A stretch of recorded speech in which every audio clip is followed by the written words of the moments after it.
and we're going to start today talking about how to include and understand reference point indentation in your research. And I'm here with Dr. David Schultz and Jennifer Rios. I'll be going through basically a set of slides that describe in detail the latest research and basic motivations for reference point indentation. And a lot of you are already working with Biodent, some of you are going to be working with Biodent. So I've started from the very beginning, and I will provide a background of the technology, how it was invented, why it was invented, some of the things that people have learned, and some of the new types of things people are beginning to do now that this technology has been released. So everyone probably has heard me tell them about Paul Hansma, who is the inventor of reference point indentation. He is a physicist at the University of California, Santa Barbara, and he was working with the atomic force microscope and realized that there's a real need in the biomedical world to improve the effectiveness of in vivo patient fracture risk assessment. As the population in the United States ages, it's becoming more fragile, and this is also true around the world. So he realized that measuring something relevant to fracture, like the material properties of the bone tissue, really complements existing assays and can really become a very valuable tool. And so what he did is he started looking at bone from a systematic approach. At the length scale where fracture begins, it turns out that there are a lot of toughening mechanisms that are present. So one of the big discoveries he made was that there are actually organic components in the bone that act as essentially a glue that help dissipate energy and form what they call sacrificial bonds that essentially allow bone to crack and heal without failing completely. And the length scale that has been investigated to date is pretty well understood. We have cortical bone and trabecular bone, and both types of bone are related at a certain length scale. So once you get down to the 10 micron, 1 micron, and 100 nanometer length scale, bone is really becoming the same type of interface. It's really a composite that has both fibrils and organic components that bond those fibrils together. And even smaller length scales we can characterize quite well using advanced imaging or atomic force techniques to understand exactly how these molecular structures are built. And then in the macro scale, up at the 1 millimeter to 1 meter length scale, we can really understand in a macroscopic test how these materials behave. However, there has been no real instrumentation developed to measure bone at the length scale where we see the separation of collagen fibrils and the beginning of fracture. So Dr. Hansma realized that this is really the important area to understand where fracture comes from. And in a conventional sense, this would be like measuring a fiber pullout in a composite material. So what's actually failing is not the collagen fibrils nor the crystals breaking, but it's actually the separation of these somewhat macroscopic structures in the 10 micron to 100 nanometer length scale. So the idea is to measure something at that length scale that's very relevant. So in addition to that property, it's also good to know how much bone is present. So we have very, very good tools to assess bone mass. We have clinical tools. It's actually the clinical standard to assess bone mass, how much bone is present. We also have very excellent tools to assess the structure and distribution of bone. So we can measure with a CT scan and get a very high resolution 3D image of a bone structure. However, there's really no relevant material property characterization for living or in vivo bone material properties. There are a lot of instruments out there that exist, all of which are either destructive or measuring something at a length scale that is not as significant or relevant to bone fracture. So a conventional compression test or a three-point bend test is measuring whole bone strength directly. You actually get a failure force, so how hard it is to break a bone. But you cannot get at the pure material with such a test. And you cannot test this in vivo. You certainly would not want to put a patient's leg into a three-point bending machine. Now, this also implies that there are translational aspects. So the fact that you can measure living bone means that for the first time you can go into a clinical setting and measure the properties of a bone while it's alive or over time. And the previous tools that exist really can't do this quite well. They're all designed based on engineering principles, and they don't really serve the biological testing regime as well as they should. So reference point indentation was invented to measure tissue-specific local properties. The way it works is a test probe and reference probe, which we call a probe assembly, is brought into contact with the bone, and a reference force is established. So the reference probe is that outer probe you see in the image on the right, and the test probe is the blue probe you see passing through the reference probe. And the user selects an indentation force and the number of cycles for an indentation. And then a measurement is initiated through a software application. And what happens is that test probe actually actuates multiple times into the bone, just like a jackhammer. And the deeper the probe goes, the more it indents. So as the user specifies, you can do 1 cycle, you can do 20 cycles. The test probe will penetrate through the reference probe into the bone and unload completely each time.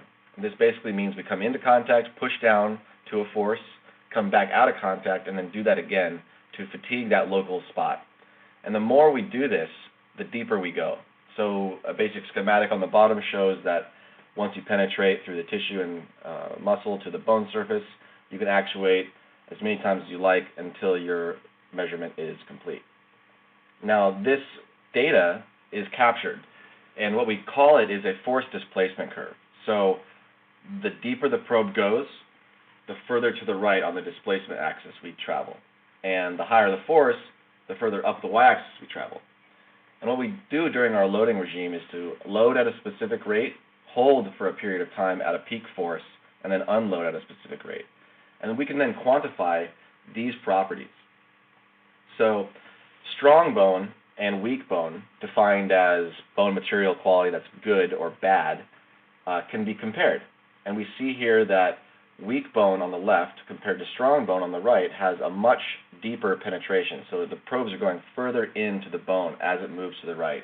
And I'll play that video one more time. And what you'll notice is that for the quote-unquote weak bone, the area in the curve is much greater, and you see that it continues to penetrate deeper and deeper and deeper into the bone material, while the strong bone prevents that indentation. And what we can actually do is quantify that amount of failure at this position on the bone sample. And so what we call that is the IDI, or the indentation distance increase. The larger the indentation distance increase, it's thought to imply the more prone to failure bone is at this measurement location.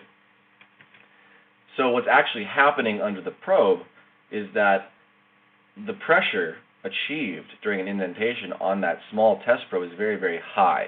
And this causes the bone tissue to actually fail locally. And what we show here is an SEM image of a United States dime, which is the smallest U.S. coin, next to an actual indentation. And we see the mark from the reference probe as well as the test probe indentation. And the test probe is creating these fissures. And these fissures actually go into the bone and around the site of indentation exactly the same way you'd expect from a fracture. And so the deeper the probe travels, the more these fissures open up or propagate. And if we look even closer, we can see that in a real bone fracture, that fiber pullout we were talking about earlier can be directly observed. And what's very interesting is that for a reference point indentation measurement, we see the same phenomena. You see the same kind of fiber pullout. However, the bone on the left was actually broken in half, and the bone on the right was measured with Biodent. To get a better look, we have synchrotron images of two types of bone. These are human tibia. One is a healthy and the other is a diseased. The difference between the two can become quite clear when you look closely at these videos. So the image on the left, and I'll play this video again, the image on the left shows a very well-organized crack formation under the probe indentation. So you see a very large crack propagate. You don't see really any ancillary cracks until you get into the indent, and the extent of damage is quite localized. Comparably, the diseased tibia shows a much more variable damage pattern. So you see cracks going in almost every direction from the onset, and there is a vasculature here I'll point out that will influence the measurement.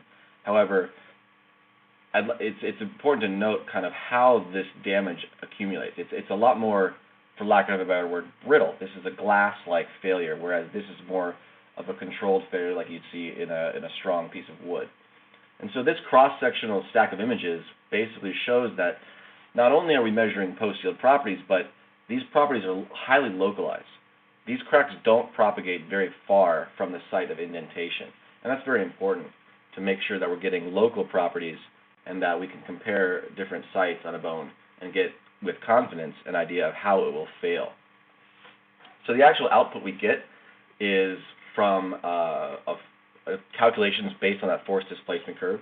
We calculate the area within the curve, we calculate the slope of the curve, both loading and unloading, and we calculate the depth it penetrates. So the total size of the indent is measured, and that's called your total indentation distance. The indentation distance increases the difference between that first cycle and the last cycle as it goes deeper into the bone.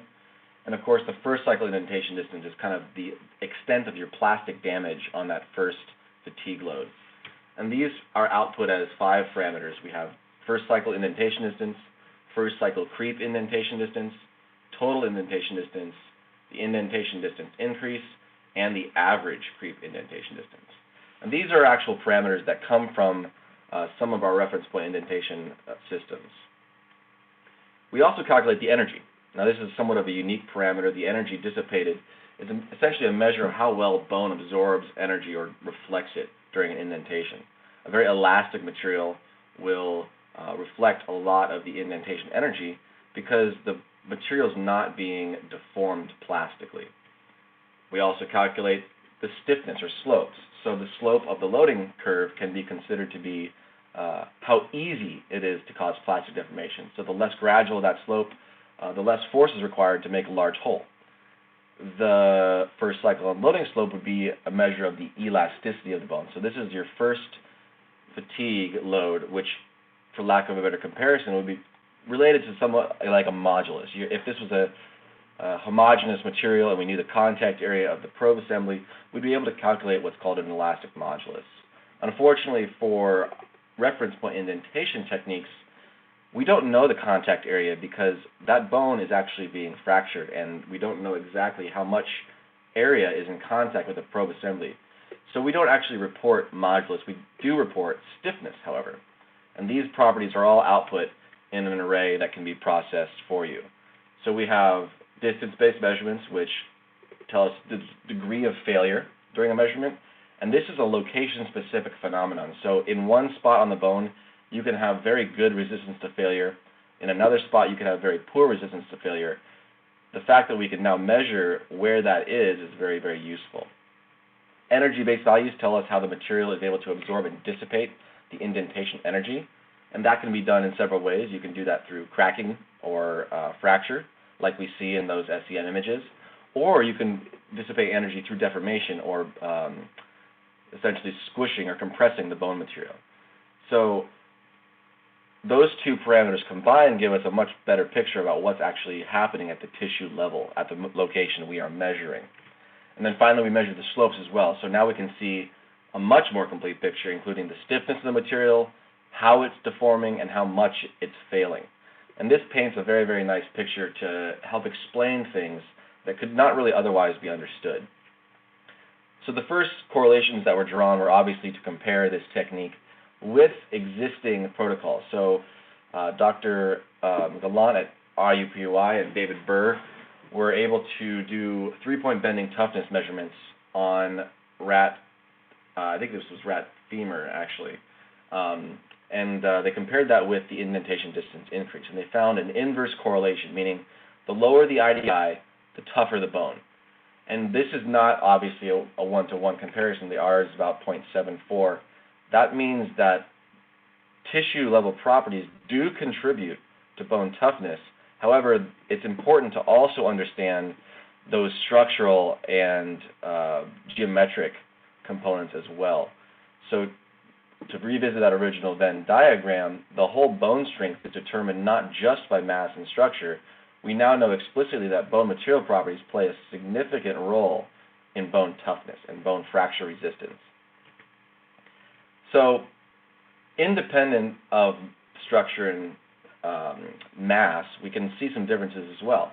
We can do experiments where we treat bones with, for example, fluoride, where we see that there's a big, basically a deleterious effect on the properties as measured by Bioident.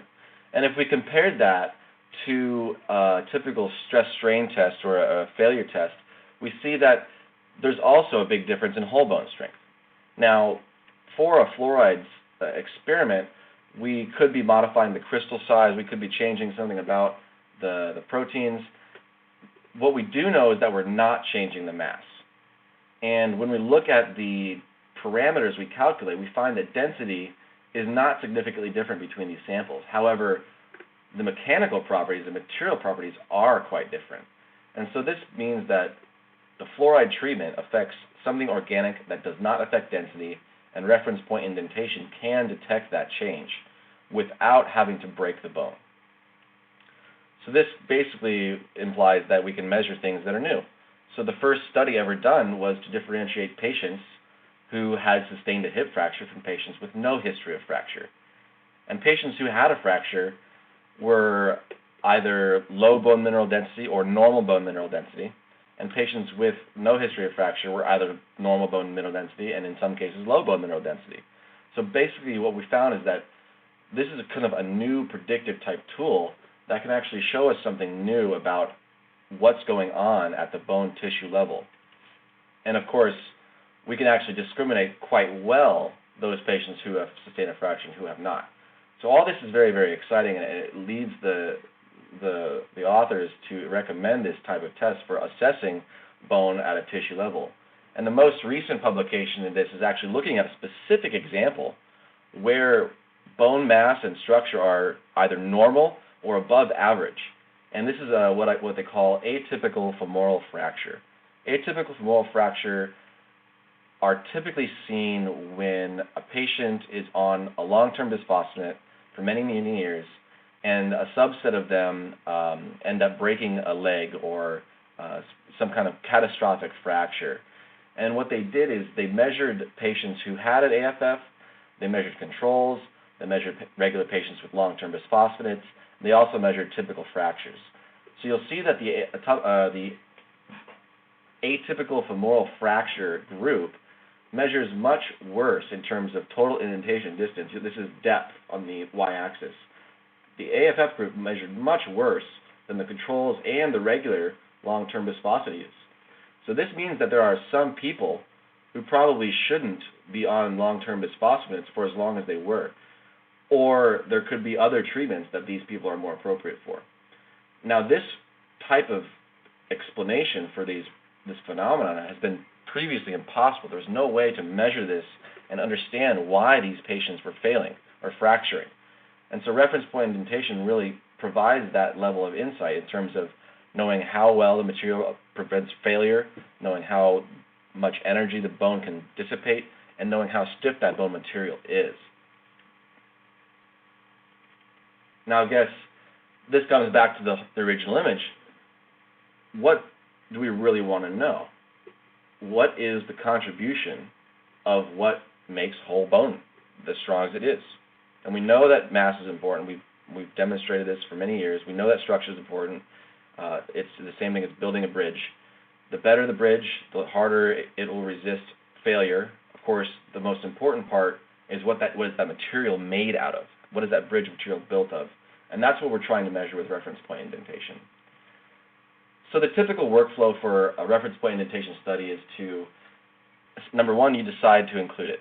I want to know how good this bone tissue is, and I want to find a direct measure of those properties. So then you either take the bone out of the patient, or you dissect the bone out of the animal, or you anesthetize your patient or animal, and you fix that tissue into a tray or some kind of holder to position and hydrate the sample. If you do an in vivo test, of course, you don't need to hydrate it because it's already in the body and it's fine. Once you position the sample and you're in the spot you want to measure, you execute the program and you do as many sample tests as you can. Obviously, bone is heterogeneous, and you want to get a good assessment of the overall quality. So we typically see 3 to 5 measurements per sample give us a nice set of averaging numbers. And once we finish measurement, we typically take the bone out of the tray, or if it's an animal, you let the animal recover, and freeze the bone in saline-soaked gauze, or let the animal return to their cage. And then, of course, we take those results that we spit out and analyze them compared with other assays. And for a complete test, you probably take the bone and do other tests, either like a histological test or a CT scan or any kind of other imaging you'd like to do. And for the first time, you can actually use the same bone for multiple assays and get with confidence a set of data that really completely describes how this bone should behave. So we really need to consider a couple things. How is the sample oriented? Are we measuring the right spot? Are we aware of what the right indentation force should be? So when we choose a bone to measure, we need to know a little bit about its biology. Where is it weak? Where is it thin? Is the protocol that I've selected appropriate for what I'm trying to find out? If we were measuring the knee on a mouse, the protocol would be much different than if we were measuring the mid-shaft on a mouse femur. So it's very, very important to have some idea about what you want to find out in the end, and then select an appropriate indentation protocol that matches that. So knowing the local structure and geometry is very important, and reference point indentation can actually provide you with additional information that would otherwise be unavailable to you. So this is basically allowing new types of experiments to be done. There are some new applications that are being discovered every day, as well as some kind of traditional applications that are being valued. So what I'll do is I'll take us through as many as I thought of, and there are many, many more that you can conceive. It's essentially a new type of technique that really opens the door for creative research. So we've seen people doing aging studies, simply looking at how bone changes over time in one animal, the longitudinal study that you can do. We've seen treatment studies where animals, or in some cases exercise bones, are given treatments, either drug treatments or disease treatments, to monitor how things change. We can see bone growth studies where a bone will be broken, or a critical size defect will be created, and they watch bone heal. We've seen cellular response to local microdamage. There's groups that have actually used Biodent to create local properties, or rather local failure on the bone to initiate remodeling. And we've seen tissue engineering applications. We've seen genetic studies. There are people advancing their imaging research by having direct assessment of the material properties at the location of measurement. And this is leading to better finite element models for predicting fracture. And of course, there are general researchers basically developing new biomechanical testing protocols and standards. So there's a big amount of time being invested in making this test much more accessible and available to everyone. So the examples that I've put together basically show the broad range of things that can be done. So the RPI technique basically can work on any size sample larger than about 1 millimeter square or 1 millimeter diameter. And as we've measured things as small as a hummingbird bone up to a cow femur. And so I'll take us through some of those types of experiments to show us not only what's been done, but give us some ideas about what can be done in the future. So obviously the big application we spend a lot of time on is doing mouse bone. And you can basically measure nearly any mouse bone that you find relevant. For example, the two typical bones most people measure are the tibia and the femur. In this case, we show a proximal measurement on the tibia using a protocol for assessing the very thin cortex there. And then we also show a mouse femur being measured mid-shaft to get an assessment for how strong the overall bone is. And we've also done studies on calvarial defects and mandibles, basically bones that are quite difficult to measure using traditional assays can be approached with this technique, and you can actually get location-specific information about different regions, different functionality, and what I'd like to call mapping the nature of the bone to provide much more detail about how it actually works. Of course, rat is another quite common model, and rat models are often used for drug development, and the bones are large enough that they can be quite easily measured. And in the same sense, we've seen studies on tibia, femur, skull, mandible, vertebrae, ulna, radius, basically any bone that you can conceive of and position appropriately can be measured. And as long as you know about what to do with the biology and how you expect your treatments to manifest themselves, you can make a lot more sense of any kind of effects you see. Of course, large animal bone is very easy compared to mouse and rat in the sense that the bones have a lot of real estate and there's a lot of area to measure each of the different specific regions. We've seen canine measurements, pig measurements, horse measurements, cow measurements, rabbit. There's quite a long list, and anything that you want to understand can be compared. For example, you can look at loaded versus unloaded bone quite quickly without needing to break the bones, and that's very, very interesting. Of course, human bone excised is very, very interesting as well because there are actual clinical applications where patients will receive a hip fracture replacement or like a knee replacement, and the discarded bone from those surgeries is often just tossed. And now for the first time, we can take out bones from a cadaver, or if you had some like bone cores that have been drilled out from a previous study, you can now do mechanical testing on something that typically wouldn't be possible to do. For example, a bone core would be typically put into an unconfined compression test, where it'll be crushed and then the strength of the bone will be derived. With reference point indentation, you can actually measure that bone core directly without destroying it, so you can save it for other assays. And I know that a lot of the work that's been done in this area has some problems because when you take a bone core out, it often breaks. It often becomes quite difficult to measure in the traditional instruments. So reference point indentation offers a new way to assess samples that would otherwise be useless mechanically. And of course, the most recent set of studies is looking at the in vivo applications, and this is really the true advantage of reference point indentation for opening the door. Looking at longitudinal studies on the same animal or the same colony gives a lot of advantage for understanding treatment effects, understanding how long a treatment should be, understanding what variability is occurring in an animal, and of course, from a practical side, you're actually reducing a lot of costs because you don't need to keep as many animals in your colony. So we actually say that, easier to use than traditional testing. It's a lot faster than traditional testing. It's longitudinal. You can look for variability. You can reduce uncertainty and cost. And of course, these measurements have been validated in the clinic as actually correlating with fracture. So we know that this data is clinically relevant and it can actually be translated to that setting. So I'd like to open up for discussion, and I see we have some questions.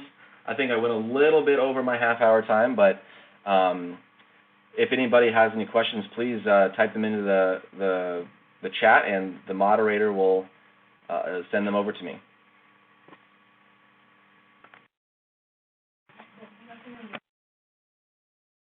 All right, looks like the first question is from Kathy Anderson, and she asked, what is the variability coefficient when measuring the same bone multiple times? Assuming that the conditions are the same and there are, you don't let the bone dry out. So let's say we have the ideal situation. It's fully hydrated, in saline solution, the temperature stays the same, and we're very careful about everything. If we go in and measure the same bone multiple times, we've seen variation go from 1% up to about 10%. And it really depends on the bone sample. Some bones are inherently variable, naturally, just because of the heterogeneity and differences in local properties. And it's important to note that while reference point indentation is a non-destructive test in the macro sense, we are creating defects on the bone surface. So if we measure the exact same spot on the exact same bone, we will get different numbers. So the variability coefficient is going to be related to the heterogeneity of the bone. So the larger that coefficient, the more variable the bone is. And on a reference material, like a polymethyl methacrylate, which we can actually control, we get a variability about 1% for most parameters.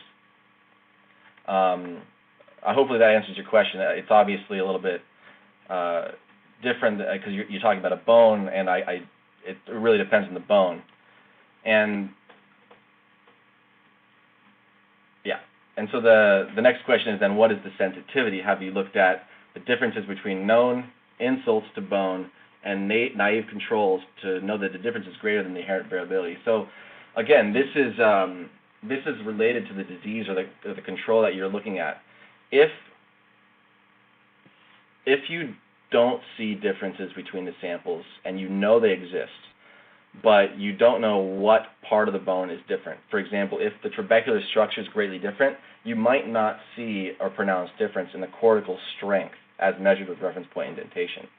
So in the sense where, in that case, the inherent variability of the measurement is going to be greater than the difference between the control and your test bone. So you don't really know until you try. In terms of sensitivity, the instrument can resolve 0.1 microns in terms of displacement and 0.1 newtons in terms of force.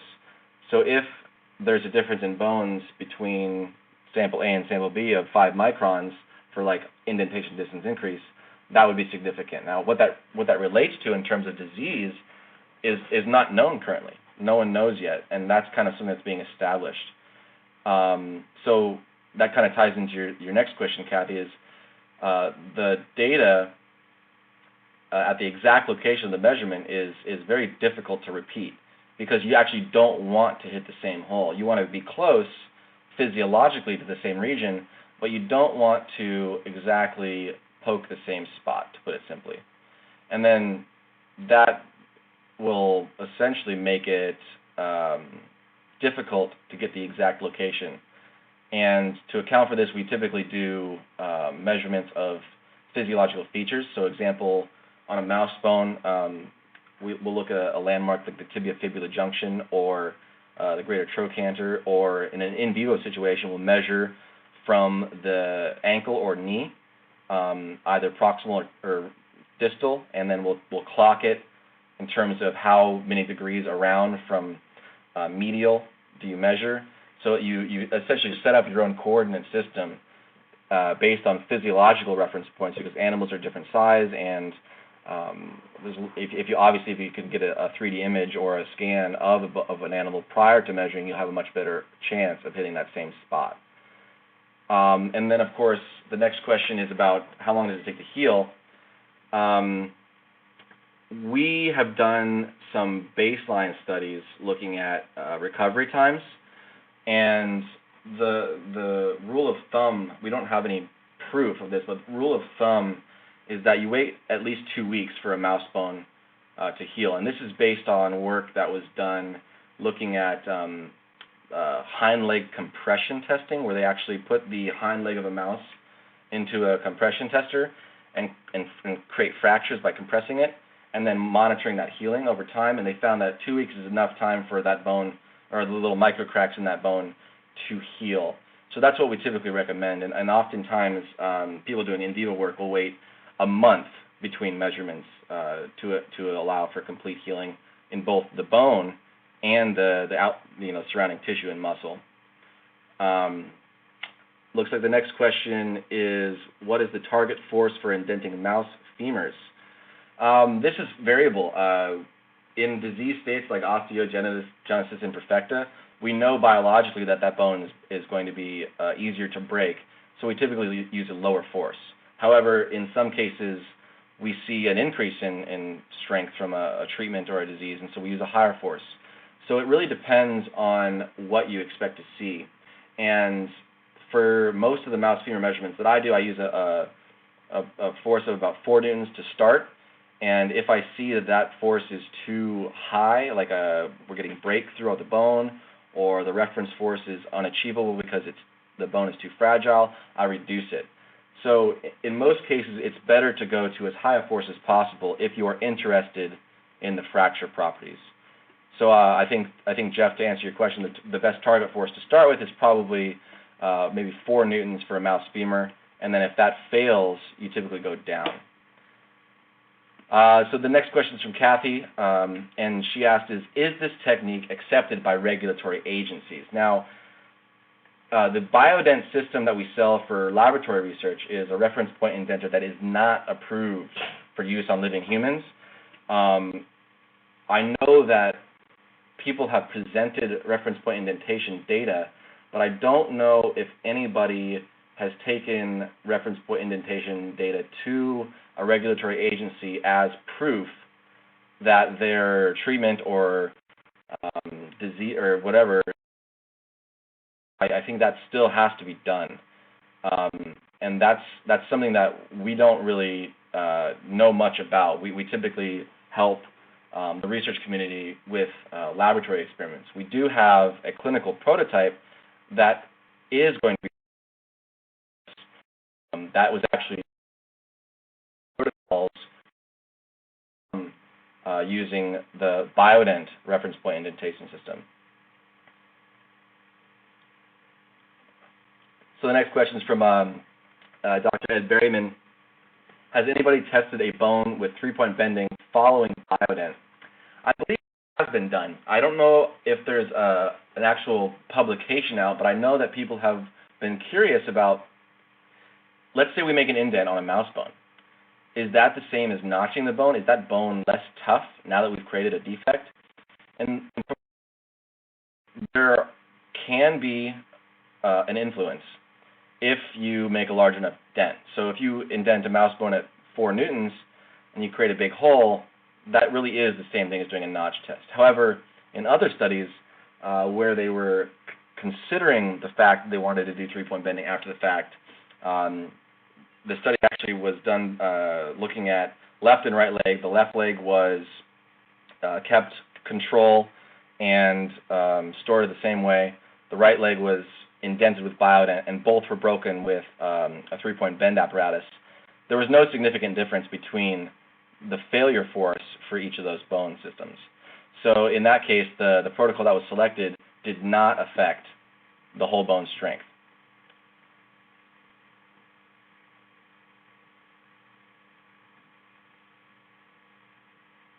So the next question I see here is, what is the best spacing between indents, and then for rodent and human bone? We typically want to move at least 500 microns away. This is really dependent on how hard you indent the bone. So the higher the force you indent, the greater the size of the defect. And you don't want to be indenting a part of the bone that has any kind of cracks propagating into it from your adjacent indent.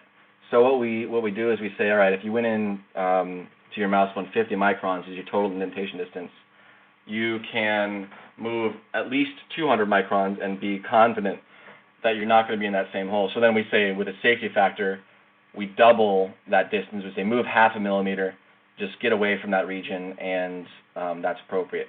For human bone, we typically say move 1 millimeter, just to get a good baseline assessment. And you obviously want to get multiple indents in the region you're interested in, because the properties of the bone do change with location.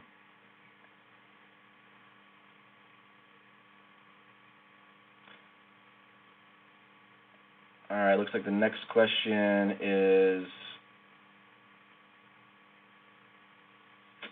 it possible to have information on the trabecular organization?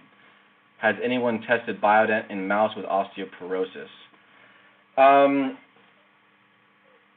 That's a good question. So the test itself is considered to be somewhat independent of the structural components under the bone surface, because it really is a cortical bone test. You're measuring the outside wall of the bone, and you're measuring at the length scale where trabecular and cortical bone sort of become convoluted.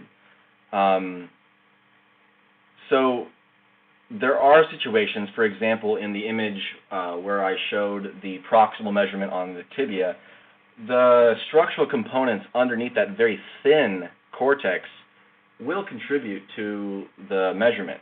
You're essentially measuring a very thin piece of paper with a lot of trabecular bone underneath, and that thin paper cover will change in terms of stiffness and indentation distance depending on how good that structure is underneath. Then again, if you move down to like the tibia-fibula junction, you really won't see an effect from the trabecular structure. So again, this is where it becomes very important to understand what about the bone and where on the bone you're measuring. And of course, there have been a lot of studies with osteoporotic mice, and we do see that in some models we see quite clear differences in both the whole bone failure force from a 3-point bend test and the material properties as calculated by reference point indentation. There have also been, it's kind of a location-specific thing though. You're going to see a much more pronounced difference depending on your knockout, depending on whatever you've done to them. The OVX model, which we've seen before, shows significant differences between femur in mice, and that's been published. We've also looked at kind of the reverse, where we did exercise with mice and showed significant improvements or that means a reduction in indentation distance in mice. So that has been done. The next question I see here is, after healing, have you retested the same test area? If so, results similar? There have been tests in the same area after healing, and particularly, I guess my best example is a calvarial defect model, where we measured the bone prior to drilling and then after it had healed. And we found, obviously, that for some of them there was quite a large difference because the bone didn't heal very well. But in the case where they were given a treatment, we were able to directly compare the native bone to the healed bone and get very similar results. And that was actually the conclusion of that study done up at and they were quite pleased. So I guess theoretically, if you measured the exact same indentation location, like if you could keep the probe there while it healed and then measure it later, I don't know if you would get the same exact results. I don't think that's been done. But in terms of measuring the same region, that has been done, and we do see similar results. All right. Next question I see here is from Kathy. Do you have data that show the comparison of left to right leg in the same animal at the same time? That data is actually, we're actually putting that data together right now for publication. That's with a collaborator here in California, and it's part of a vitamin D study that we're working on. So I can't really share those results with you. But we do have that available, and as soon as that is available, we'll be putting it on our website, as well as submission for a journal.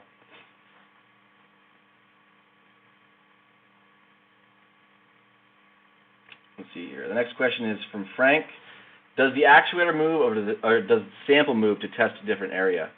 Currently, we move the sample, and the head unit is fixed in location on the stand, and the sample can be moved with an XY stage that we make available, or rotated to find the appropriate testing position, and that is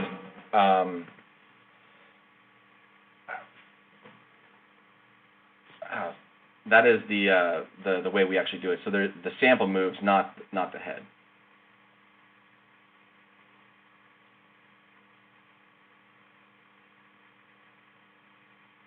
Next question is from Kathy. Do you know how sites of active remodeling affect this measure versus sites that are not currently undergoing remodeling? I don't know. I don't think that question's been answered. I think that that's something that still has to be done. That I don't think there. I don't know. Do you know of anybody? No, I don't know of anybody doing that. So that's a very good question that could be discovered quite quickly.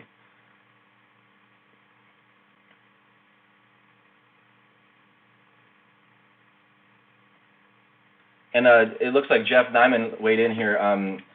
I think he says that we have not seen any differences between left and right with the osteoprobe.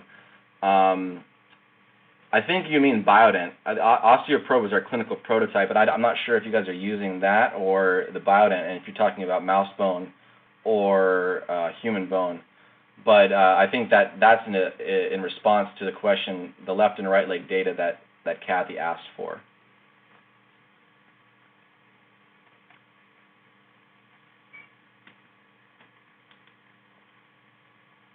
Okay, so Jeff's actually using the clinical prototype osteoprobe, which we've loaned to him, and that's something that it's a little bit different than the cyclic Biodent indentation distances, which is it's a single load specifically designed for high force impact test, which is essentially the same reference point indentation, but much simpler product, and it's a little bit different.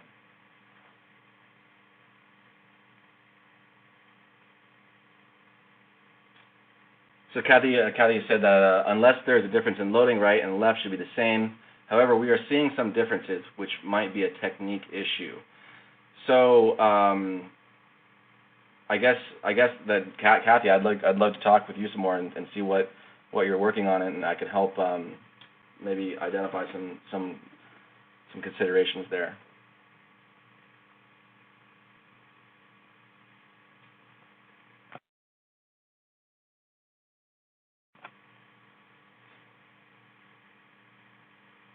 All right. Well, we're coming up on the hour mark. If anybody has any additional questions, please email me. My email is alex, A-L-E-X, @activelifescientific.com. And it looks like we got another question from Ed. Could this be a strain difference? And I don't know enough to answer that. I'm assuming that's the mechanical strain, not the strain of mouse strain.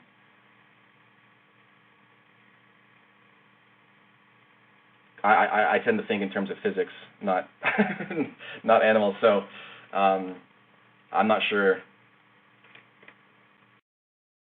So that he's talking about the strain of the animal. I certainly think that's an area that's a little bit underserved at this point. There are people doing genetics research, but I don't know if anybody's really sat down and started categorizing genetic strains in terms of what RPI tells them about it. I know that Dr. Mary Buxton at Harvard began that work back in 2009, but has not continued.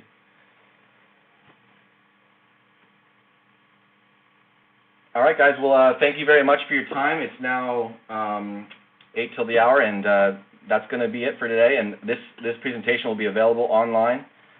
You'll all receive an email link for it. And if you have questions, please email me. We love answering questions because we learn a lot as well. There's no bad questions, so please send anything you have, and have a great rest of your day. Thank you.